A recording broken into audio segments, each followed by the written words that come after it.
One morning at Tidman's sheds, the engines were getting ready for a day's work when the Fat Controller arrived.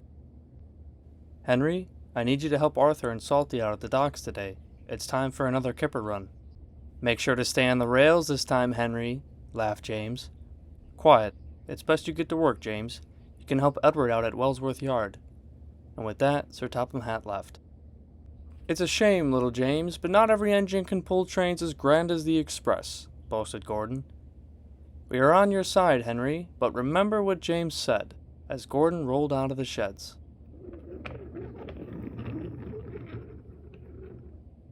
James groaned at the thought of pulling trucks around as he puffed out of the sheds as well. Henry paid no attention to James, but he was worried about having another accident pulling the Flying Kipper. Nightfall came, and Henry was sizzling nicely. Arthur shunted the remaining trucks behind Henry. Workmen hustled and shouted. Henry and the Flying Kipper were ready to go. As each wheel turned, Henry slowly puffed out of the docks.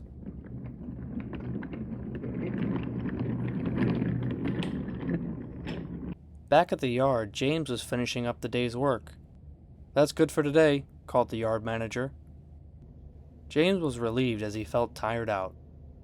He was just about to return to the sheds when it happened.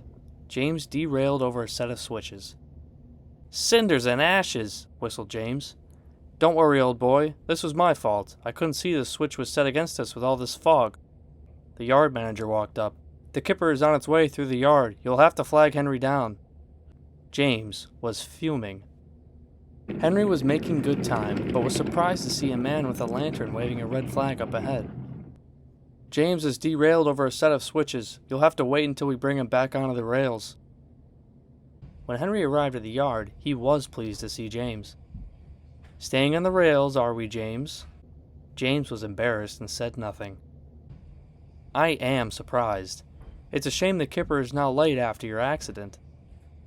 Edward had quickly arrived at the breakdown train to hoist James back onto the rails. James was in disgrace, as Edward brought him back to the sheds. And Henry was on his way. The next morning, Henry arrived back at the sheds after finishing his Kipper run. "I'm sorry I was rude to you, Henry." Henry smiled. "I'm just glad I didn't come off the rails myself." James felt relieved as Henry immediately fell asleep.